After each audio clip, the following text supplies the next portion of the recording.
안녕하세요. 한동안 서러운 시절을 겪어야 했던 한 집안의 막내 사위입니다. 여러분, 혹시 차별이라는 거 당해보셨나요? 차별을 당해본 분들이라면 잘 아실 거예요. 차별 중에 제일 서러운 게 바로 먹을 걸로 차별하는 거라는 것을요. 저는 바로 그 밥상머리 차별을 다른 사람도 아닌 장모에게 받았습니다. 또한 결혼 후 장모와 몇몇 처가 식구들의 무시 때문에 한동안 제 자존감은 땅으로 곤두박질 쳤죠. 지금이야 그 시기를 잘 이겨내고 당당히 일어섰지만 저도 사람인지라 가끔씩 당시가 생각나면 울컥함이 미친 듯이 치밀어 오르곤 하네요. 지금부터 임금님 귀는 당나귀 귀 하는 심정으로 여러분께 딱히 어디 말할 것도 없는 제 지난 서름에 대해 토로해 볼게요. 어릴 적부터 공부를 잘했던 제 꿈은 변호사였어요. 법대에 진학하려고 했는데 당시 사법고시가 없어진다는 이야기가 많더라고요. 실제로 현재 사법고시 제도는 폐지되기도 했고요. 대신 당시 대학 졸업을 한 뒤 대학원 형식인 로스쿨 과정을 마친 후 변호사 시험에 응시할 수 있는 새로운 방법이 급부상하고 있었습니다. 고민 끝에 저는 법대 대신 배우고 싶던 경제 관련 학과를 대학에서 전공한 뒤 준비 기간을 거쳐 3년 과정의 로스쿨에 진학했어요. 그리고 나이 30이 된 해 2월에 졸업을 앞두고 1월에 첫 변호사 시험을 봤지만 장렬히 떨어졌죠. 힘내 오빠. 첫 술에 배부르긴 힘든 법이잖아. 다음 시험엔 꼭 합격하면 되지. 당시 3년간 제 옆을 지켜줬던 여자친구, 지금의 제 아내는 저에게 무궁무진한 응원을 퍼부어줬습니다. 일반 회사원이었던 아내는 다정하고 착한 사람이었어요. 그때 지금 제 장모의 성화로 저는 아직 무직인 상태에서 처가의 첫인사를 가게 되었습니다.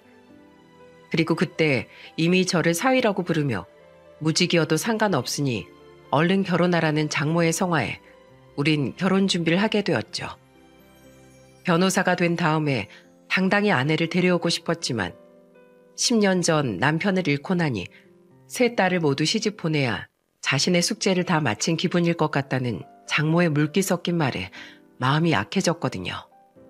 대기업 부장이었다가 퇴직한 아버지의 도움과 아내가 모았던 돈을 합해 우린 전세로 서울의 한 빌라에 첫 터전을 잡았어요. 이후 첫 처가 가족 모임을 가보니 아내 두 언니는 서로 성격이 무척 다르더라고요. 그건 두 사람의 남편인 제 손이 동서들도 마찬가지였습니다. 반가워 박서방. 난 2번 사이야. 앞으로 자네가 3번이지. 명문대 졸업하고 로스쿨 과정까지 마쳤다며? 이야, 내 동서가 변호사라고 주변에 자랑하고 다녀야 되겠어. 무려 법조인이 집안에 들어온 거잖아. 변호사 무슨? 시험에 합격을 해야 변호사지. 뭐 아직은 그냥 백수잖아.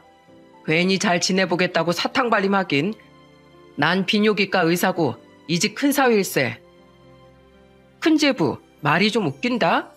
요새 썩어 빠진 법조인이 얼마나 많은데 어디 사람 살리는 의사 앞에서 명예를 들먹여. 내 남편은 좋은 뜻으로 할 소린데 언니나 형부나 왜 이렇게 공격적이야. 언닌 누가 보면 자기가 의사인 줄 알겠어. 자긴 그냥 성형외과 손님 상담해주는 코디네이터 하다가 지금은 그냥 주부면서. 미안해요 제부. 우리 언니가 워낙에 질투가 많아요. 앞으로 잘 부탁해요. 처형, 한 방 먹으셨네요. 근데 박서방, 그거 알아? 나도 박서방이다? 우리 3번은 어디 박씨야? 저 미량 박씨입니다, 작은 형님. 나도 미량 박씨야. 이거 집안 사람이었잖아. 우리 형아오 하면서 잘 지내보자고. 난 비행기 기장이고 우리 아내 스튜디오스인 거 알지? 해외여행 갈 일 있으면 언제든지 얘기해. 비행기표 싸게 살 수 있게 해줄게. 남에게 좋은 소리 하면 혓바닥에 마치 가시가 돋는 것처럼 굴던 큰 처형 부부와 달리 작은 처형 부부는 굉장히 살갑고 유쾌한 사람들이었어요. 무슨 얘기들을 그렇게 재밌게 해. 자, 내가 우리 사회들 기력 보충하라고 장어 좀 사왔네. 특히 우리 막내 사위 많이 먹고 힘내서 다음에 꼭 시험 합격하게. 자, 해보게. 장모님, 항상 이 큰 사위 먼저 챙겨주시더니 좀 서운하네요. 제가 장모님 생각해서 선물로 300만 원도 넘는 안마의자도 주문해놨는데요. 뭐? 300? 아이고, 역시 장모 생각해주는 건 우리 큰 사위밖에 없다니까. 알았어. 자, 특별히 우리 큰 사위인 장어 2점이다. 우리 막내 사위 큰형님 하는 거 잘 봤지? 나중에 변호사 되면 우리 막내 사위인 장모한테 또 얼마나 잘해주려나. 큰형님은 장모에게 주로 물량 공세로 환심을 사던 사람이었습니다. 아들 하나를 키우며 주부로서 살고 있던 큰처형은 어딜 가든 그런 남편을 뽐내던 사람이었죠. 그 뒤 같은 말을 해도 기분 나쁘게 하던 큰처형 부부가 불편하긴 했지만 큰 문제가 되진 않았어요. 그때만 해도 불편한 사람은 딱 그 2사람 뿐이었으니까요. 하지만 제가 그 후 2번이나 시험에서 떨어지며 상황은 좀 달라지기 시작했어요. 결혼 후 처음 시험에 떨어졌을 때부터 제게 눈치를 주던 장모는 제가 또 떨어지자 아예 절 대놓고 괄시하더군요. 낙방 결과를 본 지 얼마 안 된 그해 어버이날이 있던 주말의 일이었습니다. 자네 또 떨어졌다지? 그럼 이제 3번째 떨어진 거 아닌가? 네, 면목 없습니다, 장모님. 아이구야, 내가 좀 알아보니까 로스쿨 졸업하고 5년 내 시험 5번 안에 못 붙으면 영영 변호사가 못 된다며? 자네 그럼 이제 2번 남은 거잖아. 자네 지금 몇 년째 우리 태희한테 빌부터 먹고 있는 건가? 어? 엄마, 빌붙긴 누가 빌붙어.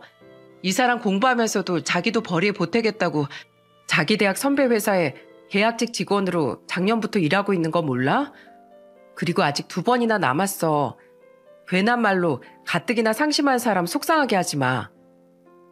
넌 네 남편 속상한 것만 보이고 네 엄마가 속상한 건 눈에도 안 보이냐? 내가 변호사 사위 봤다고 주위에 얼마나 큰 소리 쳐놨는데 아주 창피해 죽겠다. 동네 여편네가 자기 딸 일로 변호사 사위 좀 소개시켜 달라는 거 요즘 바쁘다고 둘러대느라 아주 진땀을 뺐어. 1년이면 금세 붙을 줄 알았더니만 무려 3번을 떨어져? 그러게 왜 그런 거짓말을 해서 엄마 스스로 곤란한 일을 만들어. 남들은 1-2번 만에 턱턱 붙고 한다길래 박서방도 그럴 줄 알았지. 이제 와서 사실 우리 사위 변호사 아니고 코딱지만한 회사 계약직 직원입니다 하고 어떻게 말하냐? 내가 보기엔 영 글렀어. 여태껏 안 된 거 보면 변호사 사이 생기긴 다 틀렸다고. 에휴, 꼴 보기 싫어. 저 시험도 떨어진 주제에 좋다고 귀한 복숭아 깎아서 처먹는 꼬라지 좀 봐라. 그만 처먹어. 엄마, 그러지 말고 우리 남편이 준비해온 용돈 받고 기분 풀어. 용돈? 애구머니나 200만 원이잖아. 아이고, 우리 귀한 큰 사이 뭘 이렇게 많이 넣었어? 이 정도는 우리 남편한텐 기본이지. 벌어봐야 월 200 받을까 말까 누구랑은 다르게 말이야. 얘 막내야, 너 남편이 저래가지고 그 코딱지만한 빌라 전세에서 이상 가겠니? 괜히 애 낳아서 애까지 고생시키지 말고 피임이나 잘해라. 큰애가 말 한번 잘하는구나. 아이고, 벌써 시간이 이렇게 됐네. 우리 큰 사위, 둘째 사위 내가 침대방에 자리 마련해놨으니까 얼른 가서 자. 왔다 갔다 하면서 운전하기 힘들었을 텐데 너희들은 우리 손주랑 같이 안방에서 나랑 자자. 엄마, 그럼 우리 남편은? 형부들 잘하는 그 침대는 성인 2명 누우면 꽉 차잖아. 술 마셔서 그냥 집에 갈 수도 없는데.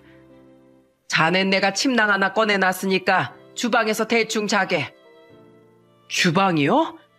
그래, 집에 마침 남는 이불이 없어서 말이야. 침대방엔 바닥에서 잘 데도 없고 거실엔 내가 키우는 화분이 많아서 자다가 발로 차기라도 하면 큰일 나. 그렇다고 여자들하고 잘 건가? 아님 자네 손이 사람이 큰 사이, 둘째 사이 자리를 뺐을 건가? 싫으면 걸어서라도 집에 가던가. 돈도 쥐꼬리만큼 벌면서 대리운전 부를 생각은 꿈도 꾸지 말고. 엄마, 해도 너무한 거 아니야? 여보, 우리 그냥 집에 가자. 아니야, 여보. 나 장모님 말씀대로 그냥 침낭에서 잘게. 솔직히 너무 서러웠습니다. 마음 같아선 당장이라도 대리를 불러서 집에 가고 싶었지만 비참하게도 장모의 말이 맞았어요. 돈도 잘 못 버는데 대리를 부르자니 그 돈이 너무 아까웠거든요. 작은 처형과 작은 형님은 제게 미안해했지만 저는 애써 웃으며 그들을 방으로 들여보냈습니다. 제 옆에서 잔다는 아내를 장모는 꾸역꾸역 끌고 방으로 들어갔죠. 그렇게 주방에서 쪽잠을 청하는데 어디서 음식물 쓰레기 냄새가 나더군요. 너무 역해서 불을 켜고 근원지를 찾아보니 주방 한 구석에 음식물 쓰레기를 잔뜩 모아놓은 통이 있더라고요. 분명 아까 다 같이 치울 때 음식물 쓰레기를 베란다에 내놨었는데 말입니다. 베란다에 내놓으려고 보니 그새 밥상, 각종 그릇이 든 박스 등으로 좁은 베란다가 꽉 차서 문도 제대로 안 열리더군요. 그제야 아까 전 주방에서 부산스럽게 움직이던 장모가 뭘 했는지 깨달았습니다. 장모는 저를 골탕 먹이기 위해 일부러 베란다를 꽉 채우고 음식물 쓰레기를 들여놨던 거예요. 술까지 먹어 가뜩이나 속이 좋지 않았던 전 하는 수 없이 침낭을 젓고 거실 소파에 앉아 멀뚱멀뚱 밤을 새야 했네요. 소파가 2인용이기도 하고 장모가 옷가지들을 잔뜩 쌓아둬서 누울 수도 없었거든요. 너무 서러워서 그날 새벽 내내 자꾸만 눈물이 났습니다. 다음날 집에 돌아오며 아내는 제게 굉장히 미안해했어요. 저 또한 밤새도록 서러웠던 기억 때문에 차마 괜찮다는 말이 안 나오더라고요. 장모의 무시는 그 이후로 점점 더 심해졌습니다. 한 번은 장모가 부르기에 주말에 백화점으로 나간 적이 있었어요. 한 번 더 시험에 떨어진 후 저를 바퀴벌레만도 못하게 취급하던 장모가 무슨 일인가 싶었는데 장모는 명품 남성복 매장에 절 데리고 가 이것저것 입어보라더군요. 그 밖에도 내심 절 생각해주고 있나 보다 싶어 약간 감동을 하려는데 장모는 그 옷들을 죄다 가지고 그냥 자기 집으로 가버리더라고요. 황당했습니다. 이럴 거면 저 옷들을 왜 다 저한테 입혀봤나 싶었어요. 그리고 그 이유를 저는 바로 얼마 뒤 추석에 알 수 있었죠. 우리 큰 사위, 둘째 사위, 여기 좀 봐. 내 선물이야. 내가 우리 사이들 주려고 백화점에서 겨우 옷 좀 몇 개 샀어. 특히 매번 나한테 좋은 선물 해주는 우리 큰 사위 건 신경 좀 썼네. 우와, 감사합니다, 장모님. 이거 비싼 브랜드인데 정말 감동이에요. 장모는 제게 입혀봤던 옷들을 전부 형님들에게만 선물하더군요. 누가 봐도 저를 약올리려고 한 게 분명했어요. 왜냐하면 큰형님은 저보다 키가 10cm가 작고 왜소한 체형이었고 반대로 작은 형님은 평균 키와 몸매인 저보다 훨씬 키도 등치도 컸었거든요. 딱 봐도 저랑 다른 사이즈인데 그걸 왜 굳이 저한테 입혀봤겠습니까? 저를 착각하게 만들려고 했던 거죠. 아니나 다를까 장모는 저에게 아주 의기양양한 웃음을 지어 보이더라고요. 엄마, 우리 남편 건? 우리 남편 데리고 백화점 갔었다며. 이거 다 그때 산 거 아니야? 근데 왜 엄마 수발 열심히 든 우리 남편 건 한 개도 없어? 아이고, 내일 정신 좀 봐. 기다리게. 그러더니 장모는 제 아내의 볼멘 소리에 방에서 같은 브랜드의 쇼핑백 하나를 들고 나오더군요. 그래도 양심상 내 옷 하나 남겨놨나 싶었던 전 쇼핑백을 열어보고 마음에 심한 상처를 입고 말았습니다. 엄마, 이게 무슨 선물이야? 그럼 꼭 명품이어야만 선물이니? 아, 쇼핑백? 우리 큰 사이 옷 쇼핑백 하나에 합쳐 넣으면서 남은 거다. 쇼핑백에 들어있던 건 구멍이 나거나 잔뜩 해진 남자 양말과 트렁크 팬티들이더군요. 심지어 그 사이엔 오래되다 못해 누래진 좀약들도 사이사이 껴있더라고요. 제가 황당한 표정을 감추지 못하니 장모가 저를 보며 이렇게 말했습니다. 왜? 계약직 직원 주제에 명품 입고 다니면 사람들이 흉봐. 저번에 보니까 자네 양말이 좀 낡았던데 내가 이번에 옷장 정리 싹 하면서 저 세상 간 우리 양반 양말들 내버리려다 자네 생각이 나서 챙겨뒀네. 거기 보면 중간중간 우리 양반 빤스도 섞여 있을 거야. 돈도 못 벌면서 괜히 새 거 사 입지 말고 그거 챙겨 입어. 사위 양말이랑 빤스까지 다 챙겨주는 장모가 또 어디 있겠나? 명문대 로스쿨 나왔다고 겉만 번지르르 했지. 속 알맹인 영꽝이었던 작은 제부한테 딱 어울리는 선물이네. 못된 장모와 큰 처형 부부는 서러워서 눈물까지 고인절 신나게 비웃더군요. 그에 반해 작은 처형 부부는 제 눈치를 보며 제 등을 다독여 주었죠. 아내는 장모에게 큰 소리로 화를 내고 있었는데 그 아수라장을 보니 제가 왜 이런 수모까지 당하며 이 자리에 있어야 하나 싶더라고요. 정말 너무하시네요. 대체 제가 시험 떨어진 거 말고 인간적으로 장모님께 잘못한 게 뭐가 있습니까? 저 하루에 2-3시간만 자고 공부하면서도 우리 집사람 혼자 힘들게 하기 싫어서 열심히 회사 다녔어요. 그동안 장모님이 자꾸 저한테 눈치 주고 구박하셔도 딸 걱정하는 엄마 마음이라고 생각해서 참았고요. 근데 이 치졸한 행동을 보니까 더는 못 참겠습니다. 저 더는 여기 안 옵니다. 앞으로 막내 사인 장모님 인생에 아예 없는 사람이라고 생각하세요. 저는 서러움을 꾹꾹 누르며 처가에서 나와버렸습니다. 아내는 그런 저를 뒤따라 달려왔죠. 미안해 여보. 진짜 엄마 왜 저러는 거야. 잘 질렀어. 당신 이제 우리 엄마 보지 마. 나도 우리 엄마한테 너무 실망했어. 나도 이제 엄마 집 안 올 거야. 아내는 철저히 제 편이었어요. 그 뒤 저와 아내는 처가에 왕래를 하지 않았습니다. 심지어 그 다음 명절이었던 설에도 장모의 생일에도 찾아가지 않았죠. 저는 장모의 전화를 일절 받지 않았고 아내는 노발대발하며 걸려온 장모의 전화를 냉정하게 끊어버리곤 했어요. 그런데 저에게 스트레스를 주던 주범을 안 보고 싶어서였을까요? 장모에게 모욕을 당한 날 이후 돌아온 변호사 시험에서 저는 기적적으로 합격을 했습니다. 시험 결과가 나온 날 우리 부부는 서로를 부둥켜 안고 엉엉 울었죠. 여보, 이번이 마지막 시험이었는데 세상은 날 아직 버리지 않았던 거야. 그동안 정말 고생 많았어. 내가 앞으로 당신 진짜로 호강시켜줄게. 고생은 무슨, 마음고생은 당신이 훨씬 많이 했지. 난 당신 믿었어. 노력한 만큼 좋은 결과가 있을걸. 절대 난 의심하지 않았다고. 축하해 여보. 당신 이제 변호사야. 그때가 딱 5번째 시험이었기에 부담감이 엄청났었거든요. 합격 발표를 기다리는 시간 동안 매일같이 피가 말랐죠. 당시 크게 사기를 당해 도움을 줄 수 없어 미안해하던 저희 부모님은 제가 아닌 제 아내를 붙잡고 눈물을 흘리며 고마워하셨어요.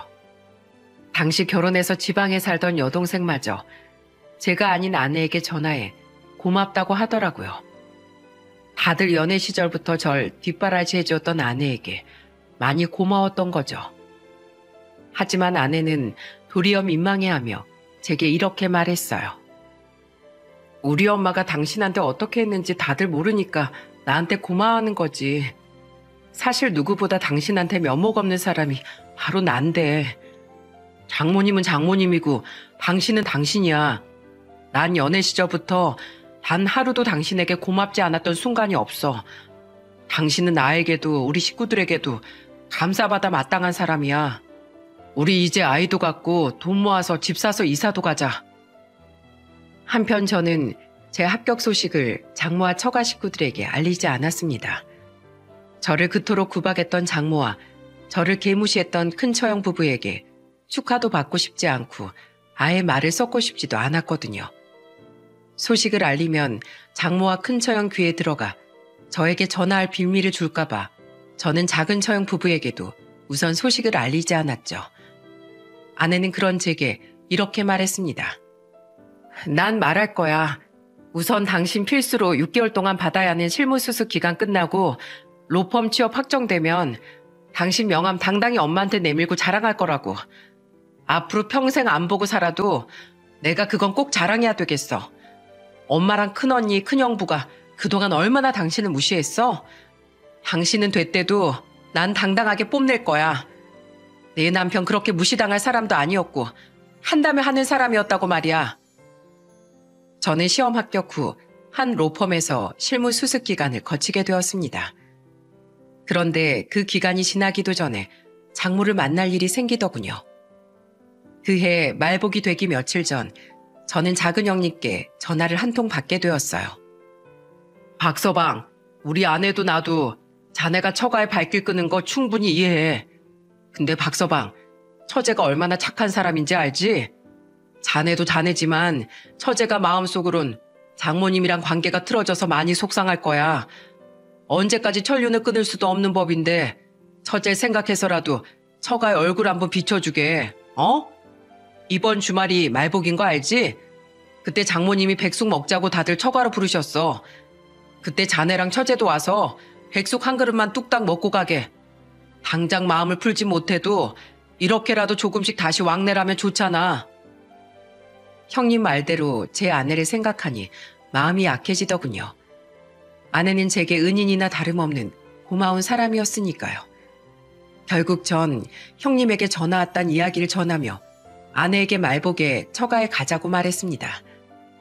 아내는 제게 걱정스럽게 말했어요. 당신 정말 괜찮겠어? 시험까지 통과한 마당에 더는 내가 장모님한테 죄진 사이가 될 일도 없고 무엇보다 언제까지고 당신이 장모님을 안 볼 순 없잖아. 딱 백숙만 먹고 오자. 그렇게 우린 거의 1년 만에 처가로 향하게 되었습니다. 도착한 저를 보자 장모는 표정이 종이장처럼 구겨지더군요. 자네가 여기가 어디라고 와?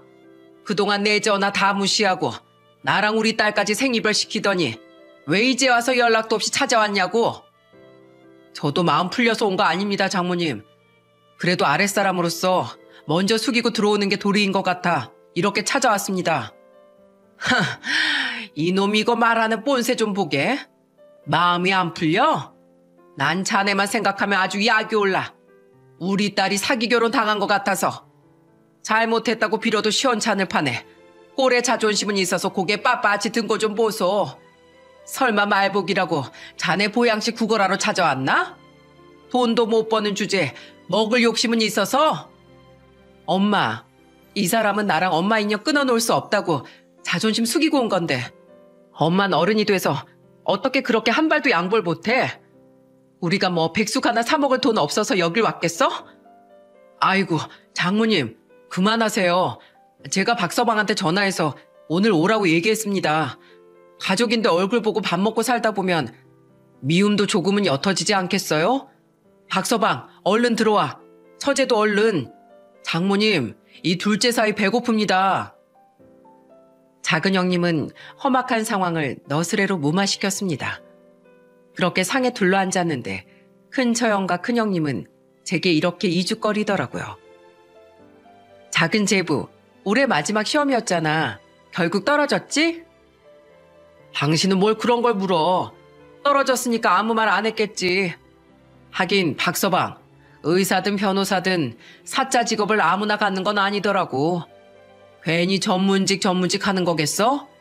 자네랑 우린 수준이 다른 사람일 뿐이었으니까 너무 상심 말라고. 아유, 신태희. 예전에 로스쿨 다니는 남자친구 만난다고 할 때부터 고가웠는데 꼴 좋다. 요샌 5번 떨어지면 로스쿨 다시 입학해도 변호사 시험 못 보게 법이 바뀌었다지? 힘내 제부. 주제 파악하는데 시간이 오래 걸리긴 했지만 뭐 이제라도 자기 주제에 맞게 잘 살면 되지 뭐. 언니, 사람이 진짜 못됐다. 가족으로서 위로해주지 못할 망정 어떻게 그런 말을 해? 형부도 그래요. 태희가 화장실 가서 이 말을 못 들었기에 망정이지. 태희 자리에 있었으면 언니 태희한테 뺨이라도 맞았을걸? 입이 근질거렸지만 참았습니다. 수준 떨어져서 저 유치한 입씨름에 장단 맞춰주고 싶지 않았으니까요. 어차피 나중에 정식 변호사가 되면 아내가 알아서 말할 테기도 했고요. 아내가 돌아온 뒤 장모는 백숙 그릇을 내오기 시작했습니다. 그런데 장모는 제 앞에만 그릇을 놓지 않더라고요. 자네랑 태희까지 오는 줄 몰라서 양이 좀 부족하네. 혹시 더 먹는 사람이 있을지도 몰라서 내가 미리 닭 좀 넉넉히 준비해놨는데 다행이지 뭔가. 남은 닭 급하게 삶는 중이니까 자넨 조금만 기다리게. 말없이 온 사람은 자네니까 그 정도는 기다릴 수 있지? 태희 넌 원래 양이 적으니까 내 거 나눠 먹자. 아, 네. 제가 주방에서 닭 익는 거 보고 직접 가져오겠습니다. 그럴 필요 없어. 그래도 나한테 고개 숙이겠다고 찾아온 사이인데 내가 손님 대접은 해줘야지. 내가 알아서 내올 테니까 기다려. 엄마, 그럼 나도 기다렸다가 나중에 먹을래. 지금 먹어. 박서방은 남자라 한 마리 뚝딱 다 먹을 수 있을 건데 그걸 빼앗아 먹으려고? 그냥 지금 내 거 나눠 먹어. 그럼 내 몫만 남겨놔줘. 이따 이 사람이랑 먹게. 아, 따뜻할 때 먹어야지. 음식 해준 사람 정성을 생각해서라도 음식 쉽게 두는 거 아니야. 너 나랑 화해하려고 왔다며? 이러면 엄마 서운하다. 그래, 여보. 그냥 지금 먹어. 어차피 난 아까 차에서 빵 좀 주워 먹어서 그런지 배가 크게 안 고프네. 그렇게 절 제외한 식구들은 모두 백숙을 먹기 시작했습니다. 닭이 익어야 되니까 조금 걸릴 거라고 예상은 했는데 다들 다 먹어가는 30분, 다시 50분이 지나도록 장모는 백숙이 익고 있는지 아예 들여다보러 가지도 않더라고요. 뒤에 소파에 앉아있던 전 조용히 주방으로 향했습니다.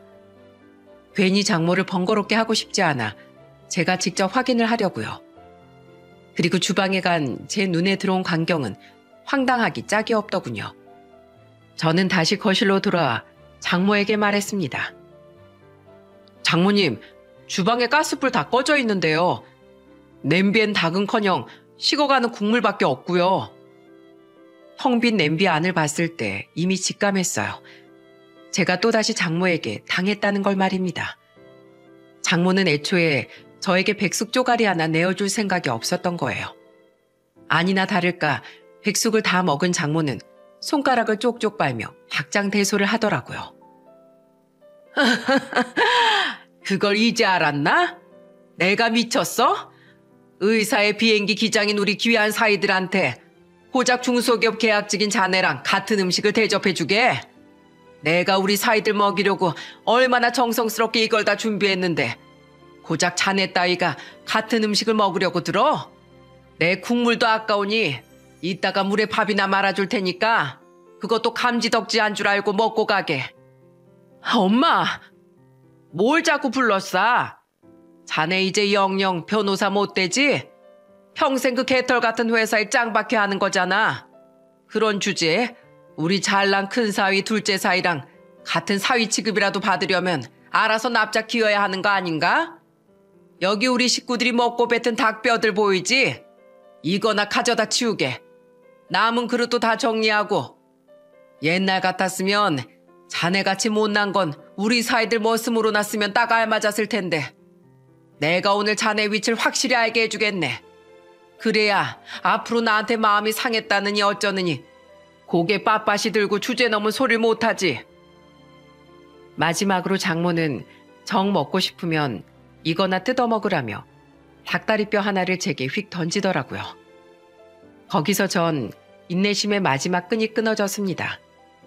그리곤 장모에게 눈을 까디짓고 폭탄 발언을 해버렸죠. 장모님, 오늘 저한테 정말 큰 실수하셨네요. 사람을 직업만 가지고 판단하고 심지어 모욕까지 한 건 사람으로서 정말 해서는 안 될 짓 아닌가요? 저게 아직도 정신 못 차리고 장모를 가르치려고 들어? 억울하면 시험 붙어서 변호사 되지 그랬나? 구질구질하게 입만 살아가지고? 에휴, 이게 다 내 죄지. 변호사 될 줄 알고 저런 무지랭이를 집에 들인 내 죄야. 네, 그 무지렁이가 드디어 변호사가 됐네요. 제가 억울해서라도 이 악물고 공부했더니 정말로 되더라고요. 뭐라고? 지금 제가 뭐라는 거야? 제가 진짜 제 정체를 밝히자 처가 식구들의 눈이 땡그레졌습니다. 특히 방금 전까지 절 미친 듯이 무시하던 장모와 큰처형, 큰형님의 눈은 거의 튀어나올 기세였어요. 옆에서 얼굴이 불그락 푸르락해진 아내는 장모의 말을 냉큼 이어봤더군요. 내 남편 시험 붙었어. 지금 실무 수습 기간 중이고 6개월 다 받으면 정식 변호사로 취업할 거야. 어때, 엄마? 그렇게 무시하던 내 남편 변호사 됐다니까. 봤지? 우리 남편 한다면 하는 사람이야. 심지어 공부에만 올인해도 떨어지는 사람이 태반이라는데 우리 남편은 일까지 하면서 그 힘든 걸 당당히 해냈다고. 뭐? 박서방, 자네 정말 시험 붙었나? 아니, 그걸 왜 장모인 나한테 말을 안 했어? 안 그래도 우리 남편 정식 취업하면 내가 말하려고 했었어. 아니, 작은 제부, 그래도 아까 우리가 붙었냐고 물어봤을 때 말했으면 됐었잖아. 제가 왜요? 저더러 수준 낮은 인간이라고 무시해대던 큰처형, 큰형님한테 잘난 척해야 되니까요? 아니요. 전 그런 질 낮은 일이나 해대려고 변호사 된 게 아니라서요. 솔직히 수준 낮은 그런 대화에 어울리고 싶지도 않았고요. 장모님, 제가 변호사가 되면 귀한 사이고 계약직 직원이면 못난 사이인가요? 아니, 제가 아무리 못난 짓을 했어도 사람을 일부러 음식물 쓰레기 옆에서 재우고 선물 사주는 척하면서 조롱하고 심지어 개한테 주듯 닭뼈 던져주는 몰상식한 짓은 하셨으면 안 되죠. 적어도 절 인격을 가진 사람으로 생각했다면요. 그래도 우리 아내한테 미안해서 마지막이다 생각하고 오늘 여기 온 겁니다. 근데 큰처형이나 큰형님, 그리고 장모님 말처럼 수준이 달라서 여기 못 있겠네요. 사람은 수준이 맞는 사람들이랑 어울려야죠. 저 앞으로 절대로 이 집에 발걸음 안 할 겁니다. 2번 다시 저한테 연락하지 마세요. 박서방, 아이고, 우선 진정 좀 하게, 어른이 이렇게까지 말하면 잠깐 듣는 척이라도 해야지. 박서방, 내가 우리 막내 생각에 감정이 좀 지나쳤네. 괜히 자네가 우리 딸 데리고 가서 고생시키는 것 같아서 자네한테 화가 났었어. 도가 지나친 건 미안하네. 그래도 합격했다고 말 안 한 자네 잘못도 있지 않은가. 내가 알았으면 이렇게는 안 했겠지. 우리 서로 잘못했으니까 퉁치고 앞으로 새로 시작하는 것처럼 잘 지내보세. 조금만 기다리면 내가 냉장고에 있는 닭도 금방 다시 삶아다 줌세. 닭이 있었는데도 저한테 그런 짓을 하신 거예요? 진짜 기가 막히네요. 그리고 제 잘못이라뇨? 만약에 제가 올해 정말로 낙방했다면 장모님은 저한테 사과하실 생각도 없었을 텐데 오히려 장모님이 어떤 사람인지에 대해 쐐기를 박을 모습을 봤으니 전 제가 잘한 일 같은데요. 제가 미리 시험 붙었다고 말하고 여기로 왔으면 장모님이 저한테 잘해주셨을 테니 어영부영 화해하고 말았겠죠. 저는 세상에서 화장실 들어갈 때 나올 때 다른 인간들이 제일 싫습니다. 고마움을 모르는 사람은 언젠가 반드시 뒤통수를 치거든요. 그런 인간들을 응징하고 싶어서 변호사가 되고 싶었는데 제가 그런 사람을 제 장모로 만났었네요. 그런 사람을 제 가족이라고 부르고 싶지도 않으니 저는 더 이상 장모님 사이 안 할 겁니다. 그리고 큰형님, 사짜 직업 수준 운운하시는데 비록 전 이제야 붙었지만 제 주위에 변호사 된 지인들이 좀 있거든요. 모임 때문에 알게 된 다른 전문직 사람도 몇 있고요. 근데 큰형님은 제가 아는 사짜들 중에 제일 수준 떨어진 화술을 지닌 사람이에요. 말의 품격이 전혀 느껴지지 않는다고요. 큰처형은 말하기 입만 아프니까 그냥 말을 아낄게요. 그냥 입만 열면 없던 수준도 떨어진다고만 알아두세요. 기가 막혀서. 뭐? 제부, 지금 말 다 했어? 내 남편 자기 병원 가진 의사야. 이제 막 변호사 시험 통과한 나부랭이가 건방지게 어디서 입을 함부로 놀려? 큰처형이 자랑할 건 항상 남편 직업밖에 없죠. 남편 명성에만 빌붙지 말고 스스로 자랑스러운 사람이 좀 돼보세요. 안 그러면 언젠가 뼈저리게 후회할 겁니다. 여보, 가자. 아이고, 박서방, 이대로 가면 어쩌나? 내가 전화함세. 혜이야, 엄마가 전화할 테니까 나중에 다시 얘기하자. 꼭이야. 저는 아내의 손을 잡고 처가를 나와버렸습니다. 장모는 그제야 변호사 사이가 아까운지 뒤에 대고 가증스러운 목소리로 저렇게 말하더라고요. 다음날 작은 처형과 작은 형님은 저와 아내를 따로 불러 소고기를 사주셨죠. 미안해요, 제부. 축하가 먼저인데 역시 사과부터 하는 게 맞는 것 같아요. 작은 처형이 왜 미안해하세요? 두 분 항상 제게 잘해주셨는데요. 어제도 저 많이 감싸주셨잖아요. 그래도 사람 마음이 그게 아니지. 우리가 더 나서서 장모님을 말렸어야 했어. 나도 이 사람도 자네한테 너무 미안하더라고. 내가 괜히 자네를 불러서 자네한테 몹쓸 짓만 당하게 했네. 아니에요, 형님. 오히려 이번 기회에 약간의 죄책감까지 완벽하게 털어버릴 수 있었어요. 그러니 전혀 형님 원망하지 않습니다. 그래, 아무튼 오늘 이 자린 우리가 내는 축하턱이야. 자랑스러운 우리 아우, 밀양박 씨의 자랑, 변호사 된 걸 축하하네. 축하해요, 제부. 이젠 고생 끝났으니까 낙이 올 거예요. 오만정이 다 떨어진 전, 그 뒤 장모에게 걸려오는 전화를 전부 다 무시했습니다. 적어도 아내조차 자기 엄마한테 학을 뗐는지 전화를 받긴커녕 문자에 답장도 않더군요. 그럼에도 불구하고 장모는 저와 아내에게 줄기차게 문자를 남겨댔어요. 내용은 주로 미안하다는 말이었는데 그로부터 약 8개월 뒤 장모가 저희 집 앞에 찾아온 게 아니겠어요? 당시 임신 5개월이었던 아내와 전 외식을 하고 들어오는 길에 깜짝 놀라고 말았죠. 장모는 엉엉 울며 제게 이러더라고요. 박서방, 그래도 내가 장모인데 어떻게 이렇게 매정할 수가 있나? 헤이, 너도 그래. 임신까지 했으면 그래도 엄마한테 알려야지. 이런 소식을 둘째를 통해서 듣게 해?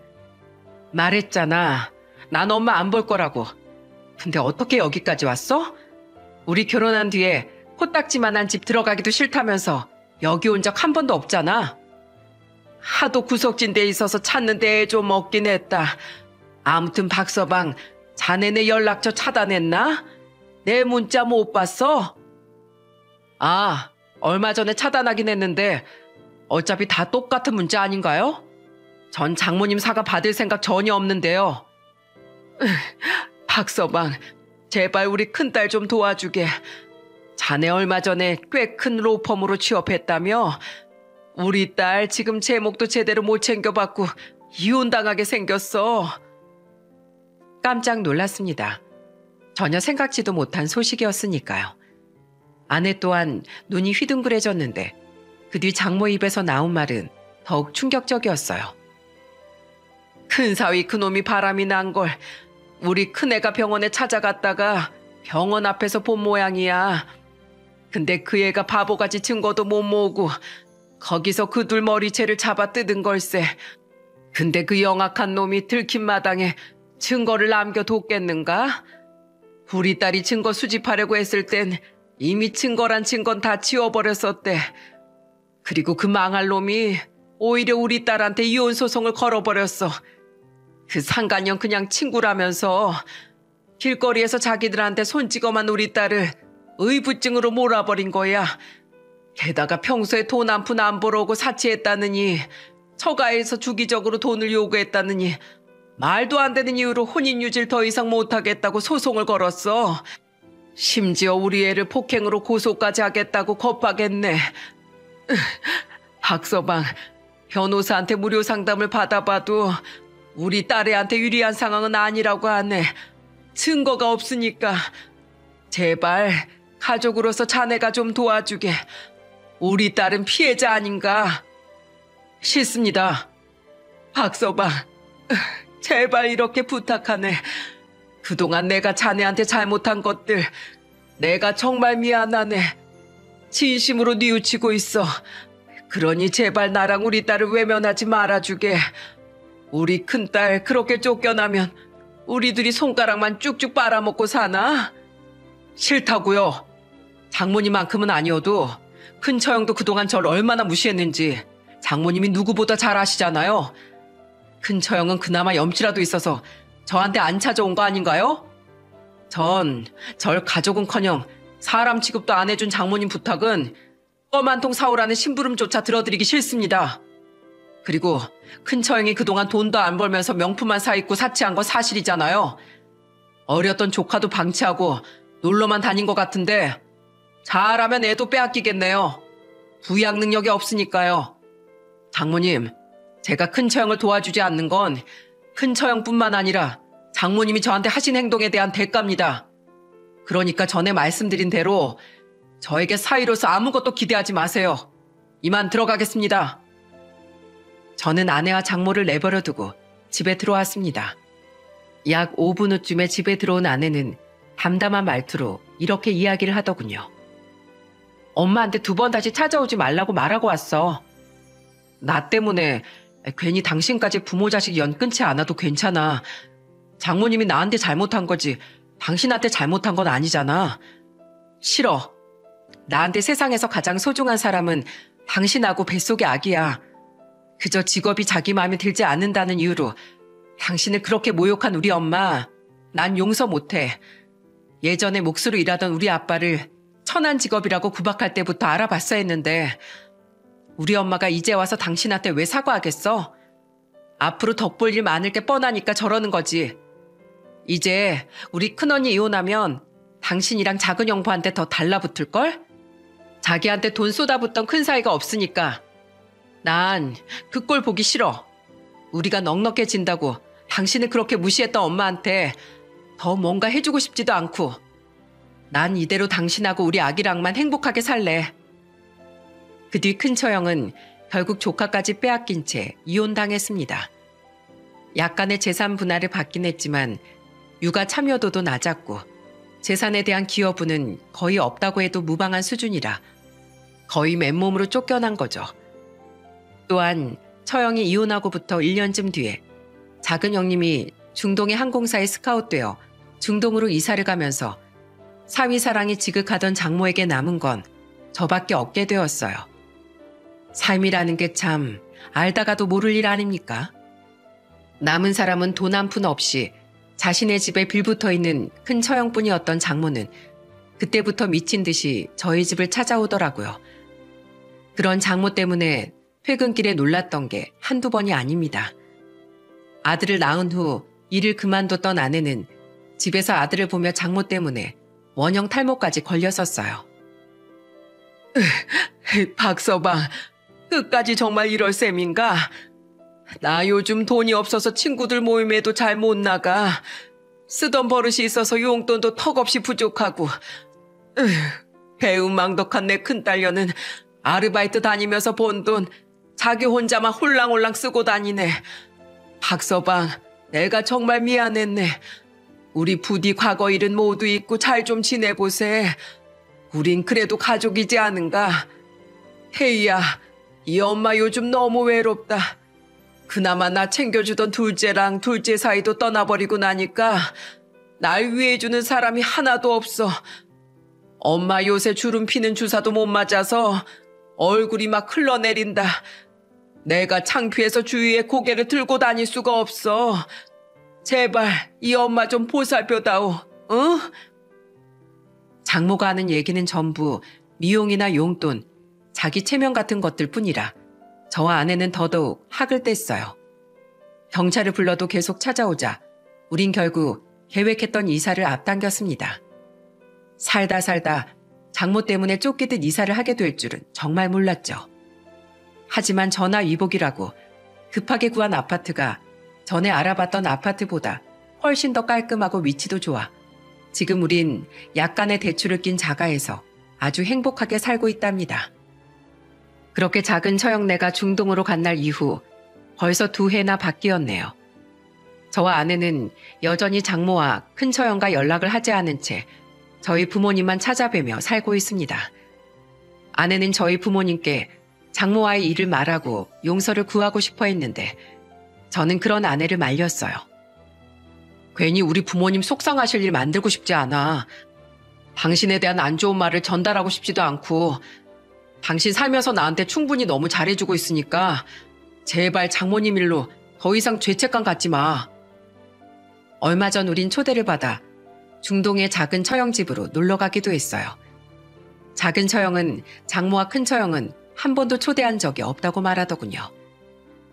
내가 여기서까지 엄마한테 돈 달라 이거 해달라 저거 해달라는 전화를 얼마나 많이 받았는지 알아? 다달이 용돈을 70이나 보내고 있는데 모자라대. 뭐 고급 샵도 다녀야 하고 백화점 쇼핑도 해야 한다면서 말이야.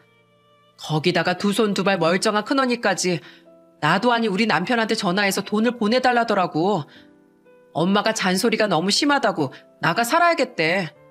그래서 내가 전화 뺏어 들고 철 좀 들라고 소리 지르고 끊어버렸어. 아휴, 내가 우리 남편 얼굴 보기 창피해서 혼났다니까. 어차피 우린 불임이라 애도 못 가지니까 뭐 장모님께 조금 더 해드리면 어떠냐는 마음으로 여태 잘해드렸던 건데 몇 번 요구하는 대로 드려보니까 요구하는 금액이 점점 늘어나더라고. 남의 돈이 쉬워 보이니 만족을 못 느꼈던 거야. 그건 두 사람에게도 안 좋은 일 같아서 딱 70만 보내드리고 더는 안 드리고 있어. 옆에 살면 엄청나게 들들 볶였을 텐데 여기 있는 게 얼마나 다행인지 몰라.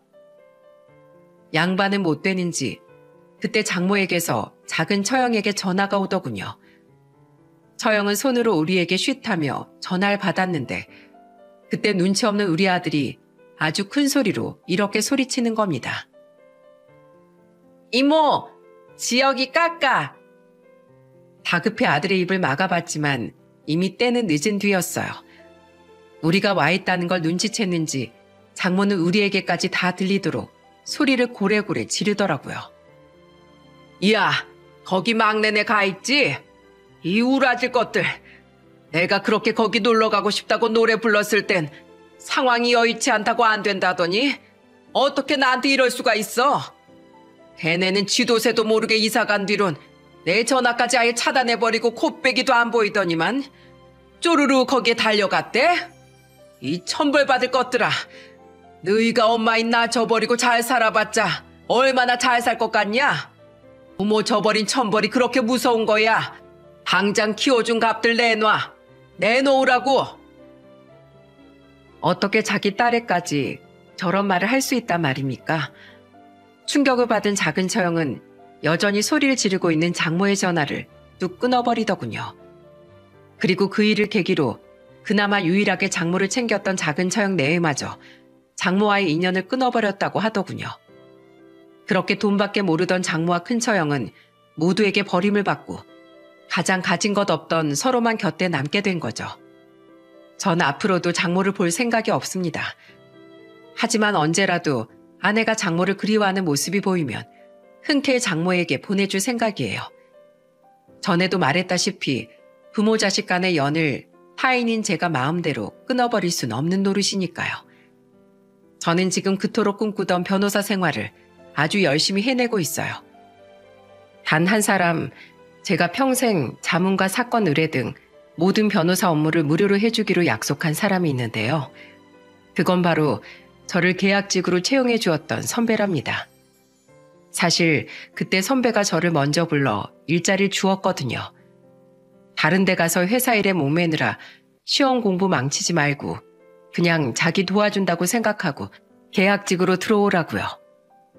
시험 3개월 전부턴 월급을 그대로 주면서 회사에 나오지도 못하게 하고 공부에만 집중하게 해준 또 다른 은인이었어요.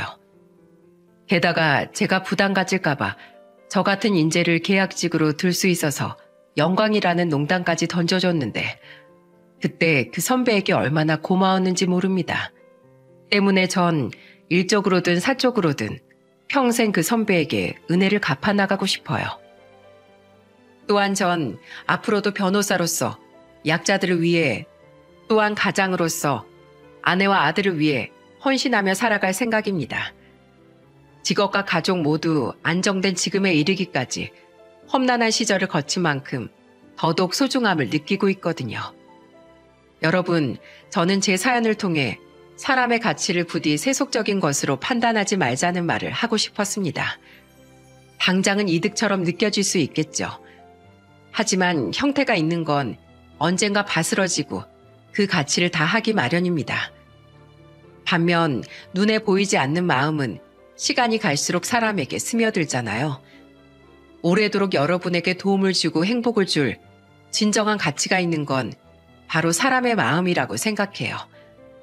세속적인 것에 눈이 멀어 사람의 마음을 잃는다면 결국 곁에 남는 건 텅 빈 허울뿐이라는 걸 부디 제 사연을 듣고 느끼셨으면 좋겠네요. 제 사연은 여기까지입니다. 올해는 바라시는 것 모두 이룰 수 있는 희망찬 한 해가 되시길 바라며 전 이만 인사드리겠습니다. 감사합니다.